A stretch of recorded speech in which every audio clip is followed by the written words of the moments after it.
Hello everybody, welcome to your favorite channel for the NEET Biology Preparation, The Bio World।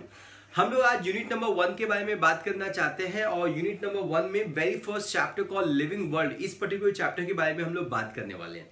तो मेरा सबसे पहले सवाल होगा इस पर्टिकुलर टॉपिक में, what exactly is the living. Living का मतलब एग्जैक्टली होता क्या है। सो मेरे प्यारे बच्चों, आप जानते हैं कि this is a particular marker, ये एक पर्टिकुलर मार्कर है और आप this is a particular structure called as a duster. और आप समझ सकते हैं कि ये जो पर्टिकुलर मार्कर है ये एब्सोल्यूट तरीके से नॉन लिविंग है। अब आपको ये बातें पता होनी चाहिए कि ये नॉन लिविंग है, ये हम कैसे प्रूफ करें, और मैं लिविंग हूं ये मैं कैसे प्रूफ करूं। तो मतलब हम लोगों को ये अच्छे से समझना होगा कि ऐसी कौन सी बातें होती हैं जो लिविंग को नॉन लिविंग चीजों से सेपरेट करती हैं। तो ऐसी एक बात नहीं होती है, ऐसी कई बातें होती हैं और लिविंग की बहुत सारी प्रॉपर्टी होती है।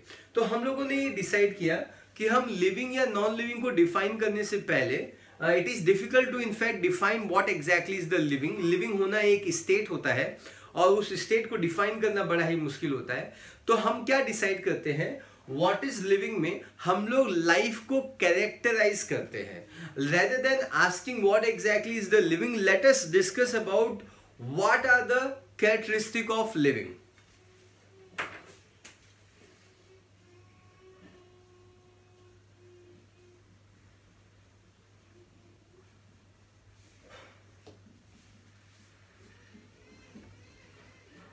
सो हम लोग बात करने वाले हैं वेरी फर्स्ट वीडियो इस पर्टिकुलर चैप्टर का, इस पर्टिकुलर टॉपिक का। और इस वेरी फर्स्ट वीडियो में हम बात करने जा रहे हैं what are the important properties of living being, है ना।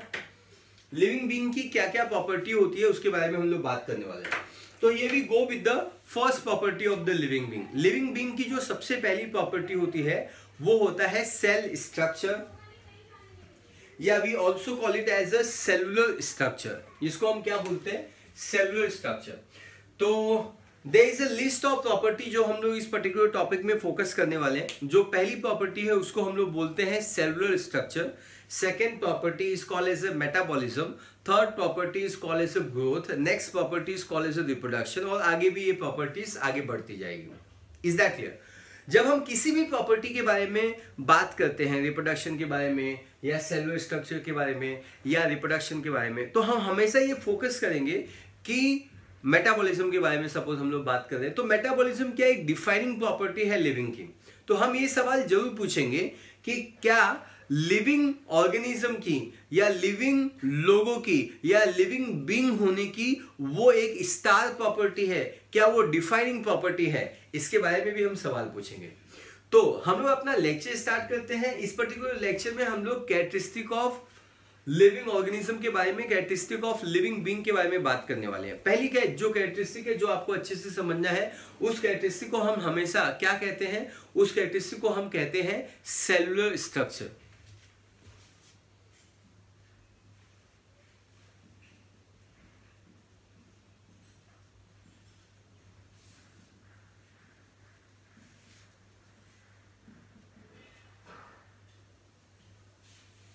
चलो बच्चों, तो हम लोग बात करते हैं सेलुलर स्ट्रक्चर्स के बारे में। सेलुलर स्ट्रक्चर का मतलब क्या होता है, आप सभी को मालूम है, जिंदा रहने के लिए या लिविंग होने के लिए कम से कम आपके पास एक सेल तो आना चाहिए। अगर कम से कम आपके पास एक सेल आ जाएगा तो तू देखो लिविंग ऑर्गेनिज्म कहलाएगा, दुनिया तुझको यूनिसेलुलर कह जाएगा। Yes sir. लेकिन हम लोग कैसे हैं, प्लांट कैसे हैं, they are multi cellular organism. So living होने के लिए सेलुलर स्ट्रक्चर का होना बहुत ही जरूरी है। कौन सी चीजें होती है जो सेलुलर स्ट्रक्चर को डिफाइन करती है। सेलुलर स्ट्रक्चर का मतलब होता है एटलीस्ट ऑर्गेनिज्म जो होते हैं they should be made up of one और मोर सेल्स। ऑर्गेनिज्म किससे बना होना चाहिए, वन और मोर सेल से बना होना चाहिए। या तो एक सेल से बने तो हम उसको यूनिसेलुलर ऑर्गेनिज्म बोलेंगे, अमीबा, बैक्टीरिया इसका एग्जांपल है। अगर वो एक से ज्यादा सेल से बने हुए तो हम उसको मल्टी सेलुलर बोलेंगे। एग्जांपल प्लांट है, एनिमल है, फंगाई है। आई थिंक कॉन्सेप्ट क्लियर है और कॉन्सेप्ट क्लियर होना भी चाहिए। So it is made up of one और मोर सेल। एक जो बेसिक सेल होता है उसकी स्टार प्रॉपर्टी क्या होती है? सेल के अंदर जो स्टार प्रॉपर्टी होती है वो होती है प्रेजेंस ऑफ प्रोटोप्लाज्म।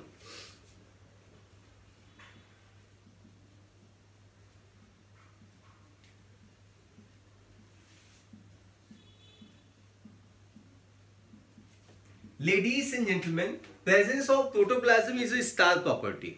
इस दुनिया में जो भी लिविंग है, चाहे वो बैक्टीरिया हो, चाहे वो अमीबा हो, चाहे आप हो, चाहे मैं हूं, चाहे वो प्लांट हो, सभी के पास सेल है। से यस सर। और जिसके पास सेल है उसके पास प्रोटोप्लाज्म भी है। ये वही प्रोटोप्लाज्म है जिसको हम प्यार से लिविंग मैटर बोलते हैं। क्या बोलते हैं? Living matter. We always call it as a living matter. हम उसको लिविंग मैटर बोलते हैं। प्रोटोप्लाज्म को ही हम लिविंग मैटर की तरह डिफाइन करते हैं। और जिसके पास भी प्रोटोप्लाज्म नहीं है वो ऑर्गेनिज्म नॉन लिविंग कंसीडर किया जाता है, या उसको हम लिविंग कंसीडर नहीं करते हैं। फॉर एग्जाम्पल, आपके नॉलेज के लिए मैं बता दूं कि ये जो वायरसेस होता है, protoplasm and cellular structures are absolutely absent in case of viruses.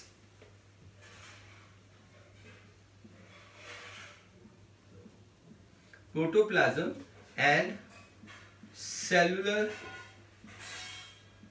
structures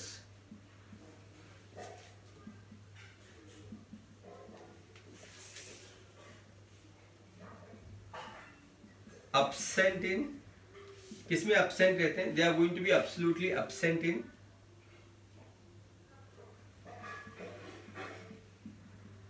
viruses। ये viruses में absent रहते हैं। पक्का क्लियर है? तो क्या हमको प्रोटोप्लाज्म का कंपोजिशन पता है? तो हमको अच्छे से पता है कि प्रोटोप्लाज्म में क्या है। प्रोटोप्लाज्म में वाटर है, प्रोटोप्लाज्म में मिनरल्स है, प्रोटोप्लाज्म में ग्लूकोज है, अमीनो एसिड्स है, कार्बोहाइड्रेट्स है, लिपिड्स है, प्रोटीन्स है। Yes, we know the composition of protoplasm. तो क्या हम प्रोटोप्लाज्म डिजाइन कर सकते हैं लेबोरेटरी में? आप अच्छे से समझ लेना, जिस दिन आपने प्रोटोप्लाज्म को लैब में बना लिया तो आपने क्या कर लिया? एक्चुअली आपने लिविंग मैटर को बना दिया, आपने लाइफ को एक्चुअली में बना दी। Life is not possible without this particular structure called protoplasm. Protoplasm का सारा कंपोजिशन आम्हाला माहिती है, वी नो दैट, लेकिन वो किस रेशो में या कैसे वो ऑर्गेनाइज होते हैं, organisation of all these living matter, organization of the biomolecules, organization of amino acid with glucose, glucose with water, water with mineral, mineral with solute, ये कैसे होते हैं वो बात हमको नहीं पता है। Yes sir, we know the composition of protoplasm, but we don't have a knowledge about how these biomolecules in the protoplasms are organized. So मैं यहाँ पे लिखता हूँ, we do not have knowledge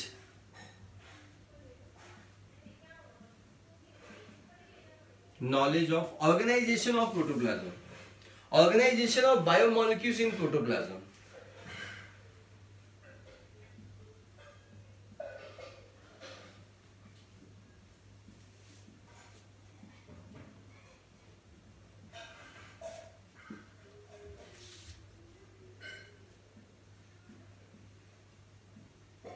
I think this particular point is super, और ये सारे points आपको clear हो गए हैं। अब हमको एक इंपॉर्टेंट स्टेटमेंट देना है कि क्या प्रोटोप्लाज्म पाया जाना लिविंग की डिफाइनिंग प्रॉपर्टी है? तो इसका जवाब है yes. Presence of protoplasm is the defining property of all living being. तो मैं यहां पे लिख देता हूं,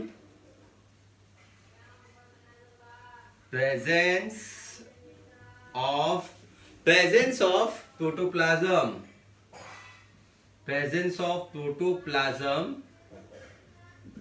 is a defining property, is defined property of living being.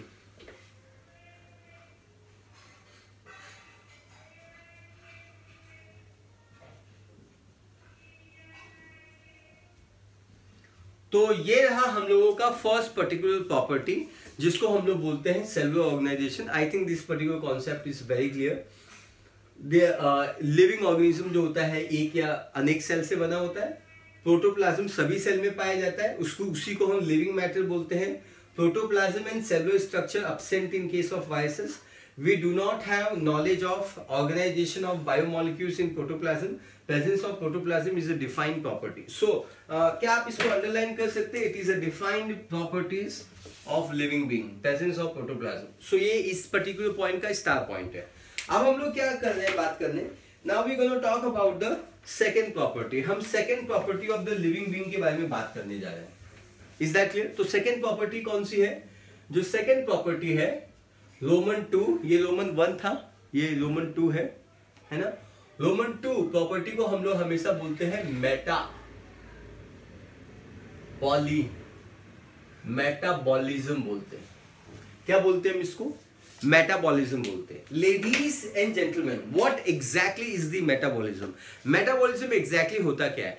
Metabolism का मतलब होता है जब आपके पास एक सेल है या आपके पास अनेक सेल है, या तो आप यूनिसेलुलर हो सकते हो या तो आप मल्टीसेलुलर हो सकते हो, तो आपके प्रोटोप्लाज्म में बहुत सारे मेटाबॉलिक रिएक्शंस होते हैं।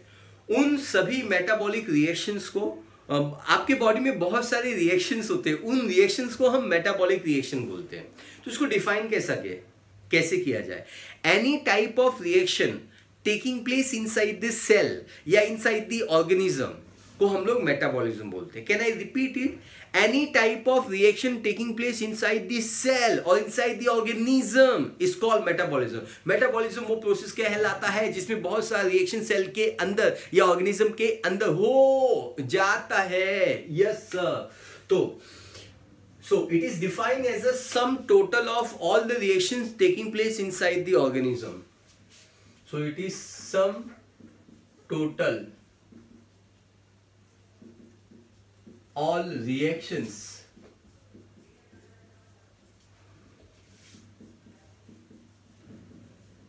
taking place inside cell or inside the cell or organism.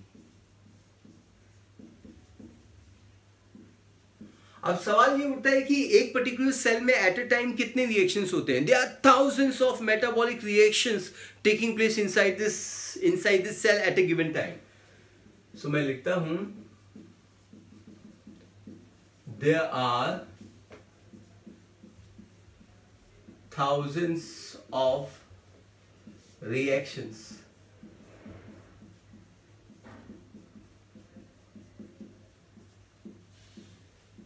taking place inside cell। अब ये जो मेटाबॉलिक रिएक्शंस होते हैं ये कितने टाइप के होते हैं? तो ऐसा बोला जाता है कि this metabolic reactions are of 2 type. कितने टाइप के होते हैं? 2 टाइप के होते हैं। 2 टाइप्स 2 टाइप के होते हैं। पहले को हम बोलते हैं एनाबॉलिज्म और दूसरे को हम बोलते हैं catabolism. So the A is defined as the anabolism and the B is going to be defined as a catabolism. Yes sir? A is defined as the anabolism and the B is defined as a catabolism. Anabolism का मतलब क्या होता है? Anabolism का मतलब होता है कुछ बनाना, कुछ फॉर्म करना, कुछ सिंथेसाइज करना, कुछ कंस्ट्रक्ट करना। So anabolism का मतलब होता है कंस्ट्रक्शन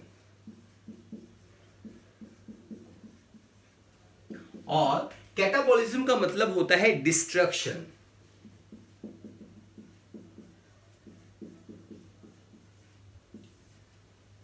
देखो मेरे प्यारे बच्चों, अगर सेल के अंदर कोई भी रिएक्शन होगा तो या तो कुछ बनेगा या तो कुछ बिगड़ेगा, या तो कुछ सिंथेसाइज होगा या तो कुछ डिस्ट्रॉय होगा। अगर कुछ सिंथेसाइज हो रहा है तो उसको हम कंस्ट्रक्शन बोलते हैं, उसको हम बायोसिंथेसिस बोलते हैं। लेकिन अगर कोई चीज डिस्ट्रॉय होगी तो उसको हम डिस्ट्रक्शन बोलते हैं, उसको हम ब्रेकिंग डाउन बोलते हैं। तो construction is also called as a biosynthesis.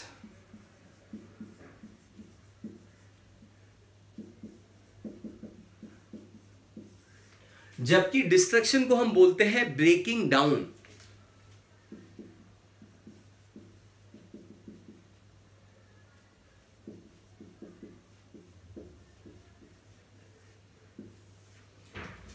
अब आपको कुछ बातें क्लियर हो जानी चाहिए, जैसे कि यहाँ पे फर्स्ट अल्फाबेट ए है, यहाँ पे फर्स्ट अल्फाबेट सी है, तो इसका ट्रिक हो जाता है ए सी। Yes sir. और एसी मालूम है सभी के घर पे होता है एसी, या कुछ लोगों के घर पे नहीं होता है, ऑफिस में होता है AC, air condition. A for anabolism, C for construction. तो जो बच्चा 11th में आता है तो उसको ये छोटा सा डेफिनेशन भी समझना और याद करना बड़ा ही मुश्किल हो जाता है। तो आपको समझना होगा कि एसी एक ट्रिक है जिससे आप इसको समझ सकते हो। और यहाँ पे सी डी है, C for catabolism and D for destruction. I hope this concept is clear and this concept will become much more clear जब आप इसके एग्जाम्पल्स के बारे में पढ़ेंगे। तो अब सवाल उठता है, ए सी सभी को मालूम है, A for anabolism and C for construction. कुछ बच्चे होते हैं जोश में आके A for anabolism and C for catabolism बोल देते हैं, वो गलत हो जाता है। Yes sir, A for anabolism and C for construction होता है, आप इस बात को बिल्कुल ना भूलिएगा। Everybody focus here. इसको हम लोग बोलते हैं बायोसिंथेटिक रिएक्शन। बायो का मतलब होता है लिविंग, सिंथेसिस का मतलब होता है बनाना। तो यहाँ पे कुछ लिविंग चीजें बनती हैं। फॉर एग्जाम्पल कुछ एग्जाम्पल्स देखते हैं। एग्जाम्पल नंबर 1 जो हम इसको देखते हैं, एग्जाम्पल नंबर 1 में हम लोग बात करने वाले हैं बायोसिंथेसिस। जैसे आप क्या क्या सिंथेसाइज कर सकते हो, आप प्रोटीन सिंथेसिस कर सकते हो। सो चलो हम लोग लिखते हैं पहला example, protein synthesis. Yes sir. Example number 2, क्या आप लिपिड को सिंथेसाइज कर सकते हो, तो इसको हम बोलते हैं लिपिड सिंथेसिस, है ना। देन क्या ग्लाइकोजेनेसिस हो सकता है, ग्लाइकोजेनेसिस एग्जाम्पल नंबर 3 रहेगा, ग्लाइकोजेनेसिस। आप सभी को मालूम है ग्लाइकोजन जेनेसिस फॉर्मेशन। ग्लाइकोजन का मतलब होता है ग्लाइकोजन, जेनेसिस का मतलब होता है formation. Formation of the glycogen called glycogenesis. Glycogen genesis formation of the glycogen is called glycogenesis. Yes sir. Then एक ऐसा इंपॉर्टेंट रिएक्शन है जो यूनिवर्सल है, जिसकी वजह से इस पृथ्वी पे, इस अर्थ पे लाइफ चलती है, और वो भी एक एनाबॉलिक रिएक्शन है, वो भी एक बायोसिंथेटिक रिएक्शन है। इनफैक्ट उसके नाम में ही सिंथेसिस आता है, इसलिए दुनिया उसको फोटोसिंथेसिस कह जाता है। सो एग्जाम्पल नंबर 4 में बताता है photosynthesis. I think this particular concept is also very very clear. ये रिएक्शंस को हम लोग क्या बोल रहे हैं, हम लोग बोल रहे हैं इस रिएक्शन को फोटोसिंथेसिस बोल रहे हैं। तो protein synthesis, lipid synthesis, glycogenesis, photosynthesis, all this reaction में कुछ बनता है। प्रोटीन में प्रोटीन बनता है, लिपिड सिंथेसिस में लिपिड बनता है, ग्लाइकोजेनेसिस में ग्लाइकोजन बनता है, और फोटोसिंथेसिस में ग्लूकोज बनता है, और उसी ग्लूकोज से फिर स्टार्च बनता है, सेल्यूलोज बनता है, पेक्टिन बनता है, क्या क्या नहीं बनता है। Yes sir. तो I think this concept is clear. अब आपको ये समझना होगा कि what are the examples of the catabolism. Catabolism के क्या क्या एग्जांपल्स है वो भी आप समझ लीजिए। कैटाबॉलिज्म का जो सबसे पहला एग्जांपल है, जो हमने अभी रेस्पिरेशन इन प्लांट्स सीखा हुआ है, या आपने अपने 10th स्टैंडर्ड में सीखा होगा, ग्लाइकोलाइसिस। ग्लाइको मतलब ग्लूकोज, लाइसिस मतलब ब्रेकिंग। कॉमन, ग्लाइको मतलब ग्लूकोज, लाइसिस मतलब breaking. Breaking of glucose called glycolysis. Glycolysis वो प्रोसेस कहलाता है, ग्लूकोज इसमें ब्रेक डाउन हो जाता है, breaking down process catabolic process कहलाता है। सो इसमें हम पहला एग्जांपल लिखेंगे ग्लाइकोलाइसिस, ये फर्स्ट एग्जांपल है। एग्जाम्पल नंबर 2 हम लिखते हैं, एग्जाम्पल नंबर 2 में हम लाइपोलाइसिस लिख सकते हैं। तो we always write lipolysis. Example number 3 भी हम लिख सकते हैं, ये है ग्लाइकोजेनेसिस, हम लिखेंगे glycogenolysis. We will write glycogenolysis.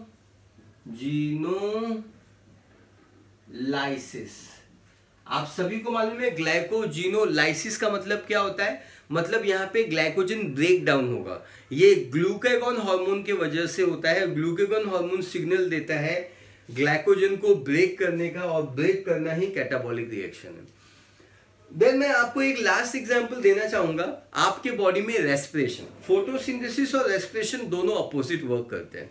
Photosynthesis बोलता है कि तुम मुझे CO2 दे दोगे तो मैं आपके लिए ग्लूकोज बना दूंगा, लेकिन रेस्पिरेशन बोलता है कि तुम मुझे अगर ग्लूकोज दे दोगे तो मैं CO2 बना दूंगा।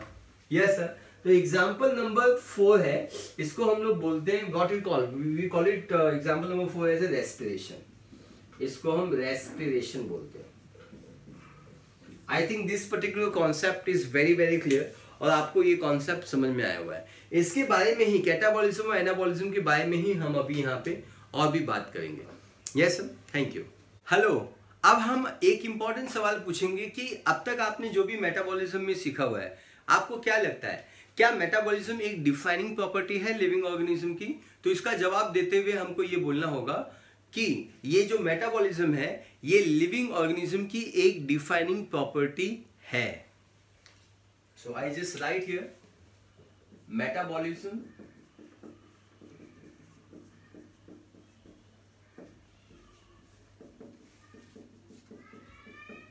is a defining property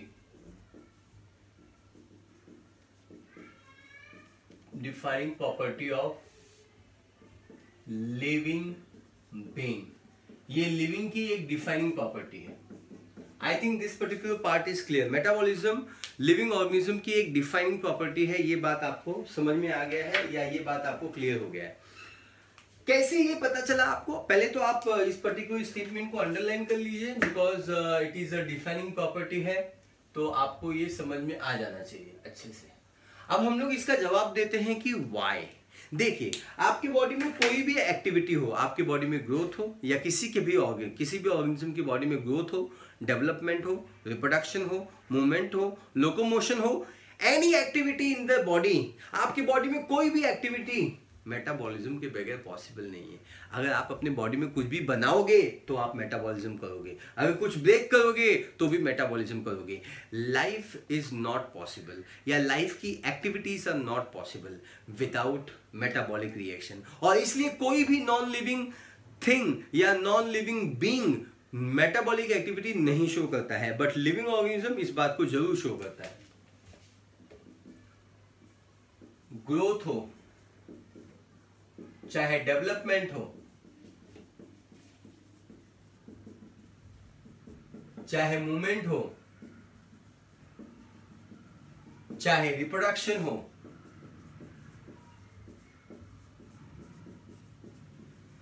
is not possible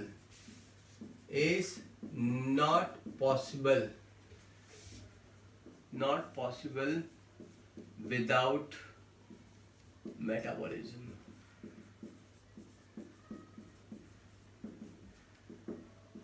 is not possible without metabolism.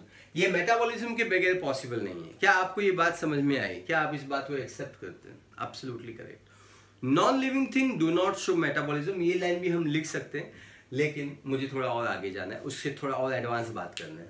Yes sir.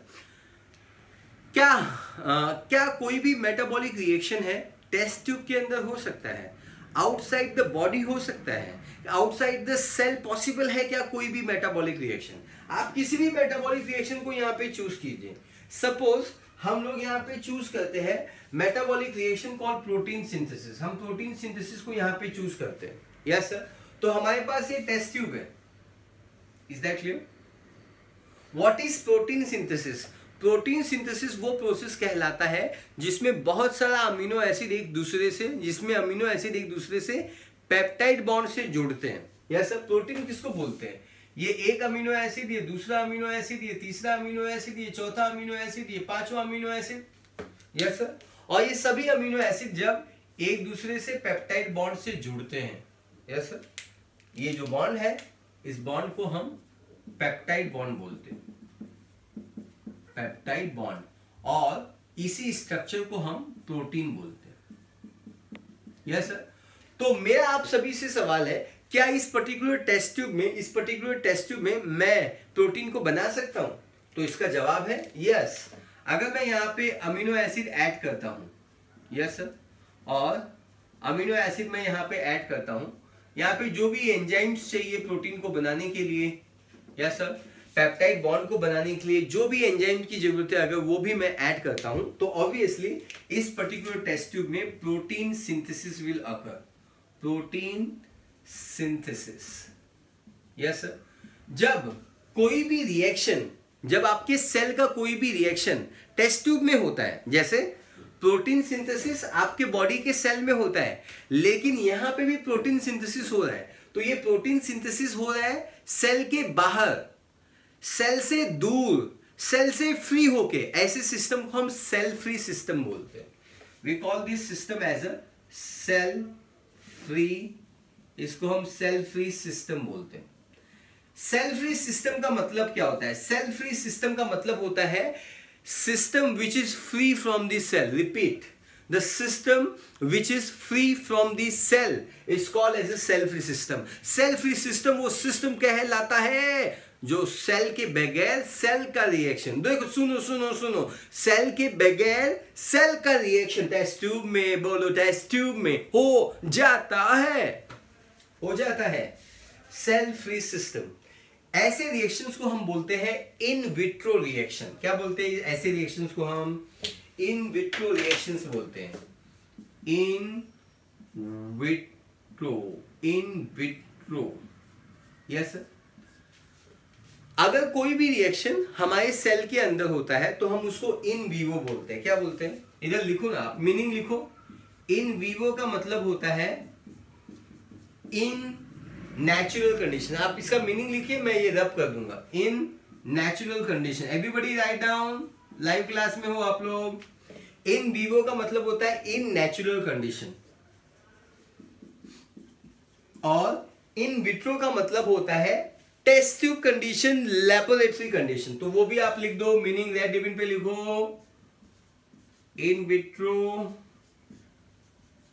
In lab condition, in lab condition. I think this particular part is very clear.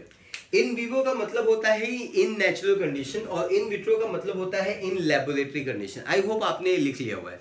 तो इसमें प्रोटीन सिंथेसिस क्या इस particular test tube में हो रहा है? अरे हो रहा है। क्या प्रोटीन बन रहा है? हाँ प्रोटीन बन रहा है। प्रोटीन सेल के अंदर है? नहीं, सेल के अंदर नहीं है। Cell free system, free from the cell, outside the cell, in the test tube, in the laboratory condition. NEET आपको सवाल पूछता है कि मैं ये मिटा रहा हूं, आप इसको लिख लीजिए। यस सर, नीट आपको सवाल पूछता है, एग्जैक्टली नीट आपको सवाल पूछता है कि ये जो प्रोटीन सिंथेसिस है, ये जो प्रोटीन सिंथेसिस है, ये जो इन विट्रो रिएक्शंस है, इन विट्रो रिएक्शन हम इसको बोलते हैं इन विट्रो रिएक्शंस। ये जो भी इन विट्रो रिएक्शंस है, ये लिविंग है या नॉन लिविंग है? यस सर, अगर किसी टेस्ट ट्यूब में प्रोटीन सिंथेसिस हो रहा है तो इसको आप लिविंग बोलेंगे या आप इसको नॉन लिविंग बोलेंगे?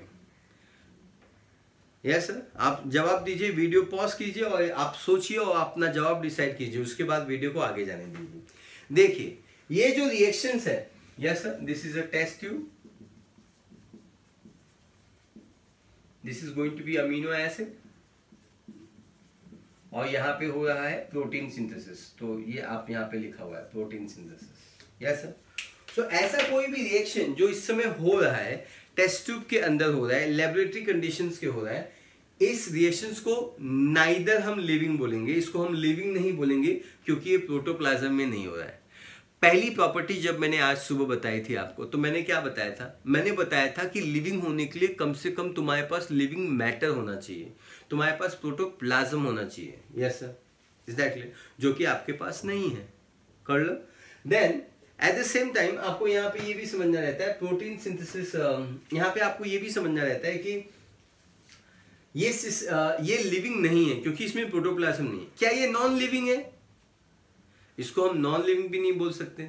मैं आपके सारे सवालों का जवाब दे रहा हूं। नीट बोलता है या बायोलॉजी बोलती है कि ऐसा कोई भी रिएक्शन जो टेस्ट ट्यूब में हो रहा है और लिविंग सेल के अंदर भी हो रहा है, ऐसा मेटाबॉलिक रिएक्शन, ऐसा मेटाबॉलिक रिएक्शन जो सेल फ्री सिस्टम में हो रहा है, it is neither living, it is neither neither living nor non living. ये नाइदर लिविंग है और नॉर ये नॉन लिविंग है। नाइदर ये लिविंग है, नॉर ये नॉन लिविंग है। Yes sir, neither living nor non living. न लिविंग है या नॉन लिविंग है, लिविंग भी नहीं है, नॉन लिविंग भी नहीं है। लिविंग क्यों नहीं है? क्योंकि प्रोटोप्लाज्म नहीं है। नॉन लिविंग क्यों नहीं है? नॉन लिविंग इसलिए नहीं है क्योंकि ये प्रोटीन बनाने का काम जिंदा सेल करता है, टेस्ट ट्यूब नहीं करता है। बट टेस्ट ट्यूब कर रहा है, इसका मतलब it's neither living non living. Living क्यों नहीं? क्योंकि प्रोटोप्लाज्म नहीं। नॉन लिविंग क्यों नहीं है? क्योंकि जो रिएक्शन हो रहा है वो एक्चुअली लिविंग ऑर्गेनिज्म का रिएक्शन है, प्रोटीन बनाना। मेरे ख्याल से आपको समझ में आया होगा और मैंने आप अच्छे से लॉजिक दिया हुआ है, किताबों में भी यही लिखा हुआ है। तो इन विट्रो जो रिएक्शन होता है, in vitro metabolic reaction, in vitro metabolic reaction, in vitro मतलब लैब कंडीशन में, इन विट्रो मेटाबॉलिक रिएक्शन, ये जो इन विट्रो मेटाबॉलिक रिएक्शन है इसको मैं लिविंग रिएक्शंस बोल सकता हूं कि नहीं? क्या मैं इसको बायोलॉजिकल रिएक्शन बोल सकता हूं कि नहीं? क्या ये जिंदा, ये रिएक्शन तो जिंदा है ऐसा बोल सकता हूं कि नहीं? अरे हाँ, मैं बोल सकता हूं।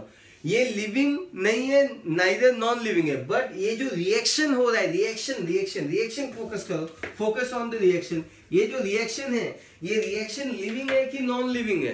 तो ऐसा बोला जाता है कि ये जो रिएक्शंस है, ये जो इन विट्रो मेटाबॉलिक रिएक्शन है, it is a living reaction. क्या है ये? It's a living reaction. हम इसको बायोलॉजिकल रिएक्शन भी बोलते हैं, biological reactions,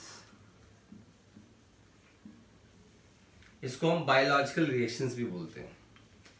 I think this particular part is superbly clear और आपको ये पर्टिकुलर पार्ट समझ में आया। यस सर, ये समझना थोड़ा क्रिटिकल है। जब आप एमसीक्यू सॉल्व करेंगे तो इससे रिलेटेड एमसीक्यूज आएंगे जो आपको समझना होगा। लेडीज एंड जेंटलमैन, हम लोग सेकंड प्रॉपर्टी हमने मेटाबॉलिज्म कंप्लीट कर दिया है भाई। अब हम लोग जा रहे हैं बात करने next property number third, call is a growth. Thank you. Hello everybody, let us talk about now the third property of a living organism, और इस प्रॉपर्टी को हम लोग बोलते हैं ग्रोथ। तो सबसे पहले आप डिफाइन कीजिए what exactly is the growth. Growth का डेफिनेशन क्या होता है? Growth is a irreversible increase in mass of an individual. Growth is a irreversible increase in mass of an individual. मैं लिखता हूं फिर मैं आपको एक्सप्लेन करता हूं।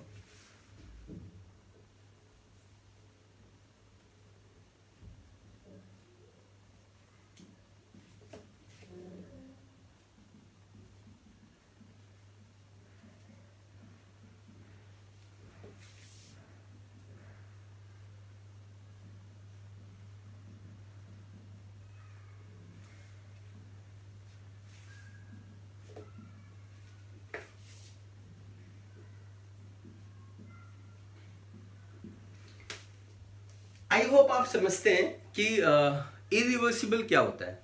इरिवर्सिबल का मतलब होता है अगर A कन्वर्टेड इनटू B और B converted into again A, तो इसको हम लोग बोलते हैं रिवर्सिबल। अगर A B में कन्वर्ट हो जाता है लेकिन B बोलता है कि मैं A में कन्वर्ट नहीं होऊंगा, तो इसको बोलते हैं इरिवर्सिबल। तो ग्रोथ क्या है? It is a irreversible increase in mass of an individual या mass of an organism. Concept clear है? Very nice. अब आपको ये समझना होगा कि कैसे होता है growth in case of plants, in case of animals and in case of other organism, unicellular organism. Can we talk? Yes. तो सबसे पहले हम कंसीडर करते हैं ग्रोथ कैसे होता है प्लांट में। आप सभी को ये बात समझ में आ जानी चाहिए कि जब हम प्लांट के बारे में बात करते हैं तो प्लांट्स में इनडेफिनिट ग्रोथ होता है। इनडेफिनिट ग्रोथ होता है। इनडेफिनिट का मतलब होता है उसमें लगातार ग्रोथ होता ही जाता है, होता ही जाता है, होता ही जाता है। अरे क्यों ऐसा हो जाता है? अरे ऐसा इसलिए हो जाता है क्योंकि इनके पास मेरिस्टेमेटिक टिश्यू पाया जाता है। दे हैव अ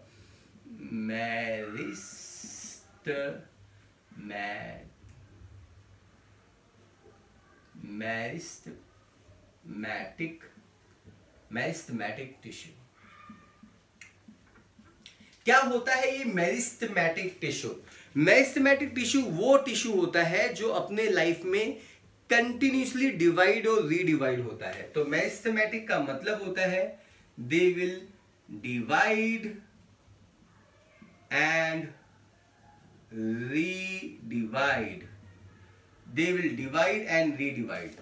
जब कोई भी टिश्यू प्लांट का कंटिन्यूसली डिवाइड और रीडिवाइड होता है तो उसको मेरिस्टेमेटिक टिश्यू बोलते हैं। मेरिस्टेमेटिक टिश्यू का मतलब भी यही होता है। समझ में आ गया? तो प्लांट्स अपने जीवन में ग्रोथ लगातार दिखाते रहते हैं। इनडेफिनेट ग्रोथ होता है। इनडेफिनेट का मतलब लगातार होते जाना। हम लोग 18 साल की उम्र तक ग्रो होते हैं। एनिमल अभी जो डॉग ग्रो होगा, डॉग एलिफेंट कभी नहीं बन जाएगा और एलिफेंट कभी भी डायनासोर नहीं बन जाएगा। Do you understand?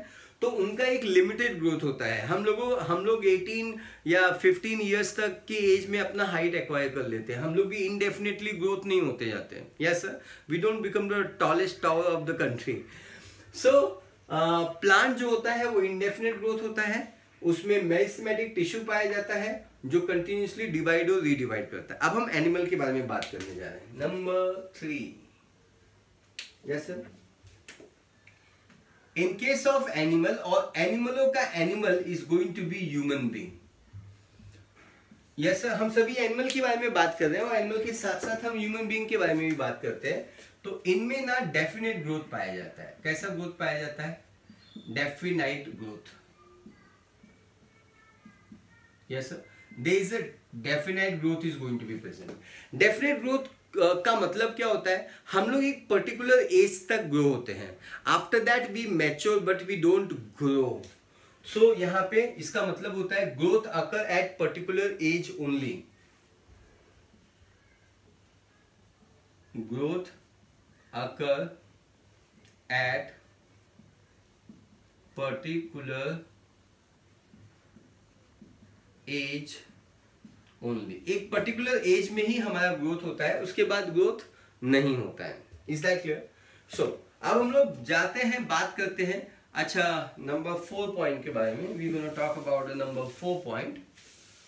आपको ये भी समझना चाहिए कि एनिमल में या प्लांट में ग्रोथ कैसे होता है। तो इन दोनों में, ये जो दोनों प्रोसेस होता है, ये दोनों में जो ग्रोथ होता है, अब तक हमने सीखा है प्लांट ग्रोथ होता है बाय सेल डिवीजन से और एनिमल भी ग्रोथ होता है बाय सेल डिवीजन से।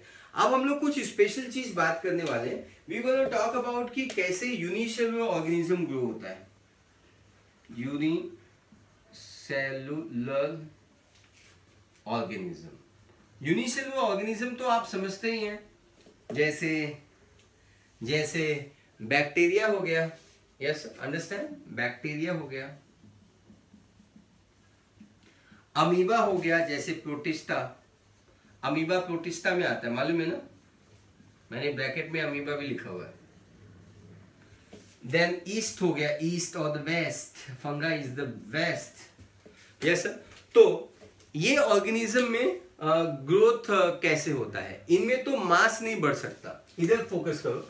अगर मेरे पास ये एक अमीबा है, यस ये एक अमीबा है, इस अमीबा को ग्रो करना है, तो क्या ये जाइंट अमीबा बन जाएगा? आंसर है बिल्कुल नहीं। अगर इस अमीबा को ग्रो करना है तो ये बाइनरी फिशन करेगा, 2 अमीबा बन जाएगा। इसको फिर से ग्रो करना है तो ये फिर से बाइनरी फिशन करेगा और ये 2 अमीबा बनता जाएगा। Do you understand? ये फिर से 2 में डिवाइड हो जाएगा। Do you understand? So in case of unicellular organism, या हम लोग ईस्ट के बारे में भी ऐसा ही बोल सकते हैं, हम लोग बैक्टीरिया के बारे में भी ऐसा ही बोल सकते हैं। अगर बैक्टीरिया एक सेल से बना होता है, ईस्ट एक सेल से बना होता है, अमीबा एक सेल से बना होता है, इसीलिए तो हम इनको यूनिसेलुलर ऑर्गेनिज्म कहते हैं। यूनिसेलुलर ऑर्गेनिज्म, ये वो ऑर्गेनिज्म देखो क्या कहलाता है, एक सेल से देखो ये बन जाता है।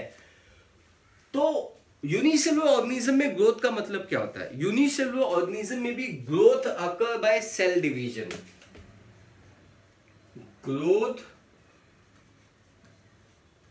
अकर बाय सेल डिवीजन। ग्रोथ कैसे होता है बच्चों?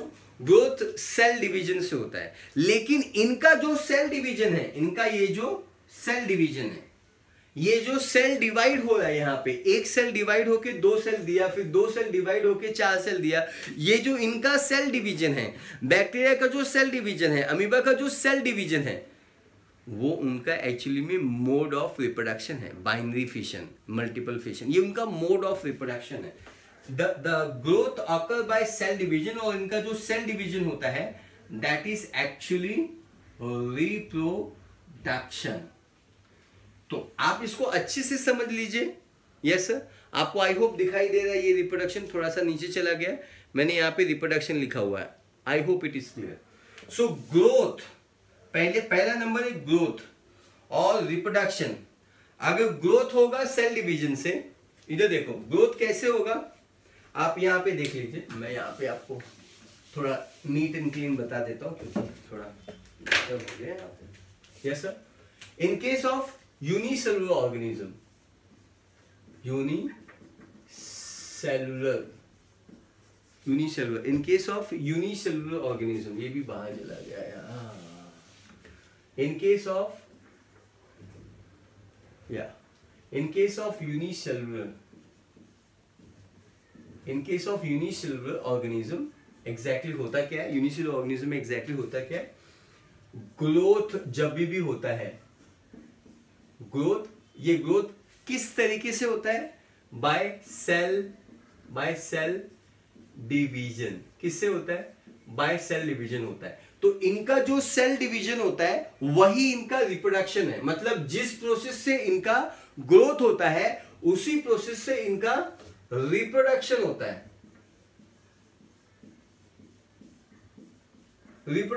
है, समझ में आया?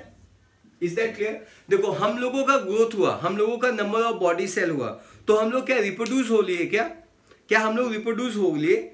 हम लोगों में भी, मतलब ये प्लांट्स में और ये जो एनिमल्स है इनमें भी सेल डिवीजन होता है, सेल, देन DIVISION, इनमें सेल डिवीजन होता है। और जब भी ये ग्रोथ होगा, सेल डिवीजन होगा, तो number of unicellular organism will increase, number of amoeba will increase, number of bacteria will increase. So growth, इनके ग्रोथ में number of organism will increase, number of organisms increases। Is that clear? Number of organism यहाँ पे बढ़ते हैं या number of organism यहाँ पे increase होते हैं? I think this particular point is very very clear. तो ध्यान से समझो, एकदम ध्यान से समझो। आपके बॉडी में सेल डिवीजन हुआ, नंबर ऑफ सेल बढ़ा, तो क्या आपने रिप्रोडक्शन किया? बोलो ना यार, बोलो नहीं सर, रिप्रोडक्शन नहीं किया। लेकिन एक अमीबा ने जब अपना सेल डिवीजन किया तो उसका नंबर ऑफ सेल बढ़ा, तो उसने ग्रोथ किया, क्या उसने ग्रोथ किया, उसी के ग्रोथ को ही हम रिप्रोडक्शन बोलते हैं। इसीलिए एक फाइनल लाइन आती है, for unicellular organism,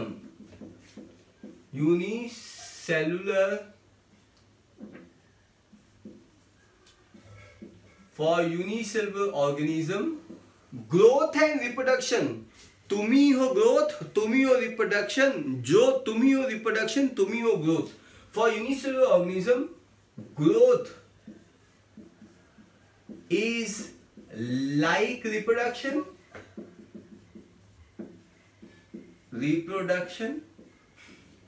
and vice versa, reproduction he growth है, and vice versa। Yes sir, is that clear? इसीलिए हम एक फाइनल लाइन लिखते हैं जो कि हम पर्पल कलर में लिखते हैं क्योंकि ये लाइन बहुत ही स्पेशल है। Growth and reproduction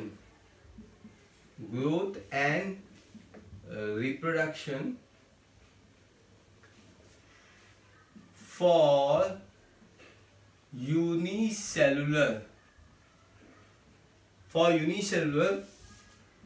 organism is mutually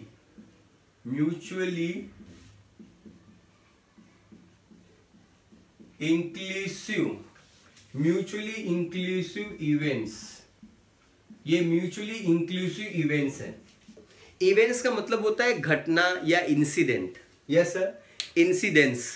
So growth and reproduction for unicellular organism is mutually inclusive inclusive मतलब सेम होना, इंक्लूसिव मतलब सेम होना, ग्रोथ ही रिप्रोडक्शन होना और रिप्रोडक्शन ही ग्रोथ होना, इसी फिनोमिनॉन को हम लोग बोलते हैं इंक्लूसिव। और ये म्यूचुअली इंक्लूसिव है, मतलब एक दूसरे के ये सेम है, समान है, सेम है, एग्जैक्टली सेम है। कर लो का ये तो हो गया यूनिसेलुलर ऑर्गेनिज्म के बारे में मैंने बताया आपको। अब हमको ऐसी ही कुछ स्टोरी मल्टी सेलुलर ऑर्गेनिज्म के बारे में भी बात करनी होगी। Yes sir, for multi cellular organism, for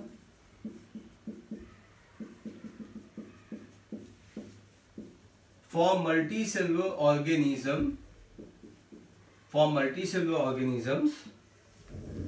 organism, growth and reproduction क्या म्यूचुअली इंक्लूसिव रहेंगे या दोनों? म्यूचुअली इंक्लूसिव होना मतलब सेम होना, इंक्लूसिव होना मतलब सेम।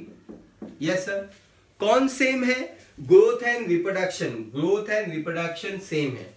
किसके लिए सेम है? यूनिसेलुलर ऑर्गेनिज्म के लिए सेम है।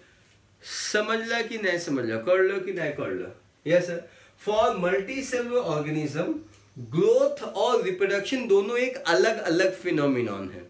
मतलब मल्टी सेलुलर ऑर्गेनिज्म के लिए अगर सेल डिवाइड करके नंबर ऑफ सेल्स बढ़ता है तो इसको हम ग्रोथ कहते हैं, इसको हम रिप्रोडक्शन नहीं कहते। और जिसको हम रिप्रोडक्शन कहते हैं उसको हम ग्रोथ नहीं कहते हैं। तो वो म्यूचुअली इंक्लूसिव की जगह मल्टी सेलुलर ऑर्गेनिज्म के लिए हम लिखेंगे for multi cellular organism growth and development, growth and reproduction are mutually exclusive event या exclusive phenomenon.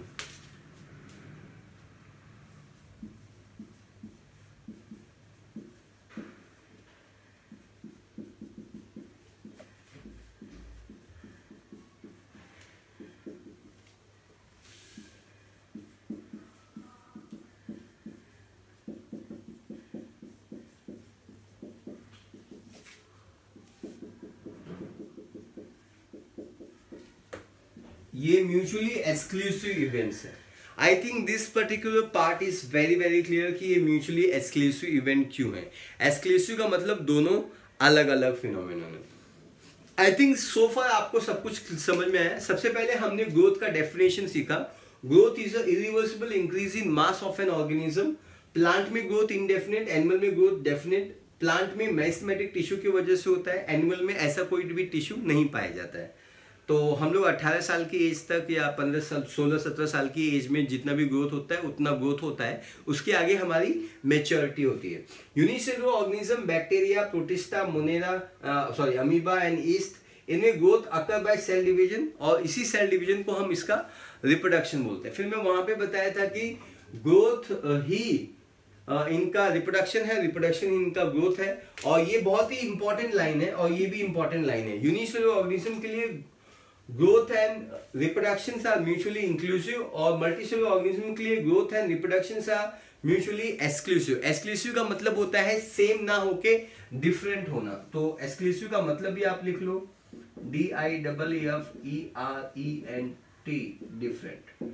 I think this particular part is very clear और आपको आई होप ये बात समझ में आई है। Yes sir. तो अब हमको ये सवाल पूछना है कि क्या ग्रोथ एक लिविंग ऑर्गेनिज्म की डिफाइंड प्रॉपर्टी है? तो इसका जवाब होगा growth is not the defined property of living being.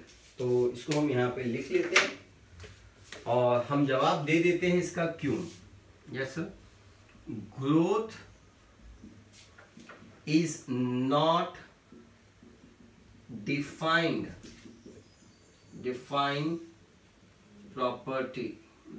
Property of living being. Living being की डिफाइंड प्रॉपर्टी नहीं है। क्योंकि वाई क्यों नहीं है? क्योंकि नॉन लिविंग चीज भी ग्रो होती है। क्या बात कर रहे हो सर? नॉन लिविंग चीज भी ग्रोथ होती है। यस, इसी लाइन के बारे में हम बात करेंगे जस्ट ये रब करने के बाद। Thank you. Hello everybody. अब हम बात करने वाले हैं कि growth is not defined property of living organism. ये जो ग्रोथ है वो लिविंग ऑर्गेनिज्म की डिफाइंड प्रॉपर्टी नहीं है। अब ये डिफाइंड प्रॉपर्टी क्यों नहीं है ये आपको यहां पे समझना होगा, जो हम यहां पे समझेंगे। देखिए, अगर कोई भी माउंटेन है, उस माउंटेन के ऊपर बहुत तेजी से हवा आती है, और जब वो हवा आती है तो अपने साथ बहुत सारा सॉइल ले आती है, और जब वो सॉइल आती है तो उस माउंटेन पे स्टिक हो जाती है, चिपक जाती है, जमा हो जाती है, और इस वजह से उस माउंटेन की साइज बढ़ जाती है, उसका मास बढ़ जाता है। तो अब माउंटेन की साइज बढ़ गई या माउंटेन का मास बढ़ गया मिट्टी जमा होने से, तो क्या उसका मास बढ़ा कि नहीं बढ़ा? तो उसका मास बढ़ा, तो क्या ये ग्रोथ है? हाँ, ये ग्रोथ है, क्योंकि ग्रोथ का डेफिनेशन ही मैंने बोला कि growth is a irreversible change in the mass of an individual. आप अपने फैन का इस्तेमाल कीजिए, आप जरा ऊपर देखिए, ऊपर आपके पास फैन है, उस पर्टिकुलर फैन को आप अगर क्लीन नहीं करेंगे तो उसके ऊपर बहुत सारे धूल मिट्टी जमा होगी, फिर एक ऐसा वक्त आएगा बहुत सारा मोटा लेयर, थिक लेयर मिट्टी का यस सर, वो उस फैन के जो विंग्स हैं उस पे जमा हो जाएंगे। तो क्या उस फैन का मास बढ़ेगा? तो इसका जवाब है उसका मास बढ़ेगा। तो ये ग्रोथ है, ये ग्रोथ है, ये ग्रोथ है, यस सर। तो इसका मतलब नॉन लिविंग चीजें भी ग्रो हो रही हैं, इसलिए ये एक डिफाइंड फीचर नहीं है। लेकिन आपको समझना होगा कि जब नॉन लिविंग चीजें ग्रो होती हैं और जब लिविंग चीजें ग्रो होती हैं तो वो ग्रोथ में डिफरेंस क्या होता है? यस सर, ग्रोथ दोनों चीजें हो रही हैं, लिविंग भी ग्रो हो रहा है और नॉन लिविंग भी ग्रो हो रहा है। तो इसी हिसाब से ये जो ग्रोथ होता है उसको हम लोगों ने दो पार्ट में डिवाइड कर दिया हुआ है। एक को हम बोलते हैं एक्सट्रिंसिक ग्रोथ, ये है extrinsic growth, and the other one is called as a intrinsic growth. Yes sir, so there is a extrinsic growth and there is a intrinsic growth. I think this particular concept is very very clear. Yes sir, अब ये है extrinsic growth and ये है intrinsic growth.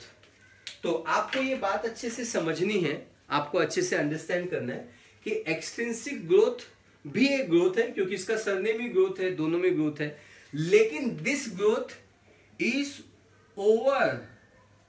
Over surface, ये surface के ऊपर होता है। This is going to be taking place surface. जैसे फैन का जब मास बढ़ेगा, जब उस पर डस्ट जमा होगा तो वो सरफेस पे होगा। माउंटेन के ऊपर धूल जमा होगा, ऊपर जमा होगा ना तो सरफेस पे जमा होगा। तो ये एक ओवर द सरफेस ग्रोथ है और ये एक एक्सटेंसिव ग्रोथ है। ये outside the surface type of growth है। This is outside the surface type of ये ग्रोथ है। लेकिन जब हम इंट्रिंसिक ग्रोथ की बारे में बात करते हैं, इंट्रिंसिक मतलब अंदर, एक्सट्रिंसिक मतलब बाहर, बाहर मतलब सरफेस पे।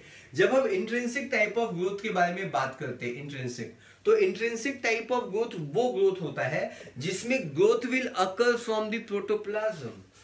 Growth will occur from protoplasm.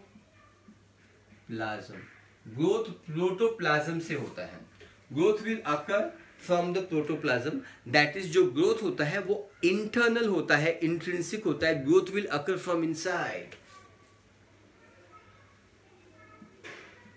Growth occur from inside. Yes sir, तो आप ये अच्छे से समझ गए कि ये एक डिफाइंड प्रॉपर्टी नहीं है। इस पॉइंट में ये नीट के लिए सबसे ज्यादा इंपॉर्टेंट पॉइंट है। क्यों नहीं है वो भी मैंने आपको बता दिया है। एक्सट्रिंसिक क्या होता है, इंट्रिंसिक मैंने आपको बता दिया। अब हमको ये समझना है कि आपके बॉडी में ग्रोथ कब पाया जाएगा। यस सर, यहीं पे नीचे ही लिख लेते हैं आप। हमारे बॉडी में मेटाबॉलिक जो एक्टिविटी होती है वो दो टाइप की होती है। एनाबॉलिज्म होता है और कैटाबॉलिज्म होता है। अभी थोड़ी देर पहले आपने ये पढ़ा हुआ है। एनाबॉलिज्म का मतलब होता है बायोसिंथेसिस और कैटाबॉलिज्म का मतलब होता है ब्रेकिंग डाउन या destructive activity. Everybody focus here. अगर किसी ऑर्गेनिज्म के बॉडी में केस नंबर 1, अगर किसी ऑर्गेनिज्म के बॉडी में एनाबॉलिज्म जो होता है वो ज्यादा होता है, वो मोर होता है compare to catabolism. Yes sir, in that case anabolism अगर ज्यादा होगा कंपेयर टू कैटाबॉलिज्म तो it will leads to positive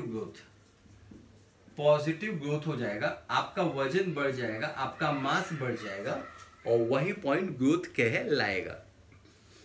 yes sir, तो लॉकडाउन में जो मोस्ट ऑफ द जो लोग थे जो पहले अच्छे से कमाते थे, जॉब करते थे और घर पे थे, तो घर पे खाते थे, ज्यादा खाना खाते थे तो एनाबॉलिज्म ज्यादा होने लगा, बायोसिंथेसिस ज्यादा होने वाला, फैट सिंथेसिस ज्यादा बढ़ने लगा, तो उनका वजन बढ़ गया। आपको ये बात पता है, प्रैक्टिकल आपको एक्सपीरियंस है। एनाबॉलिज्म अगर ज्यादा हो जाएगा कैटाबॉलिज्म से तो आपकी बॉडी में ग्रोथ बढ़ जाएगा, आपका वजन देखो बढ़ जाएगा।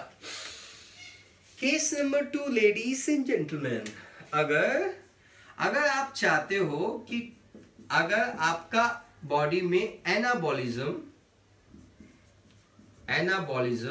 इज इक्वल टू कैटाबॉलिज्म, कुछ लोग होते हैं ना उनका वजन हमेशा कांस्टेंट रहता है। 50 जब पैदा हुए थे तो भी थे और जब बड़े हो गए तो भी 50 है, बूढ़े हो गए तो भी 50 है, उन्होंने अपना वजन कांस्टेंट रखा हुआ है। कांस्टेंट उन लोगों का वजन होता है जिनका एनाबॉलिज्म और कैटाबॉलिज्म मतलब बायोसिंथेसिस और ब्रेकिंग डाउन दोनों इक्वल होता है। सो यहां हम लिखेंगे ग्रोथ जो रहेगा वो कांस्टेंट रहेगा। I think this particular point is also super. हम केस नंबर 3 भी बात कर लेते लगे हाथ। Yes sir, so there is a case number 3। Case number 3 में हम लोगों को क्या बात करना है? केस नंबर 3 में हम लोगों को ये बात करना है, केस नंबर 3 में हम लोगों को ये समझना है, कोशिश करनी है कि जब एनाबॉलिज्म और कैटाबॉलिज्म में एनाबॉलिज्म कम हो गया मतलब कैटाबॉलिज्म ज्यादा हो गया, सो देयर इज एनाबॉलिज्म कम हो गया कंपेयर टू एनाबॉलिज्म कम हो गया, दैट इज कैटाबॉलिज्म बढ़ गया। कैटाबॉलिज्म जो हो गया है वो ज्यादा हो गया है।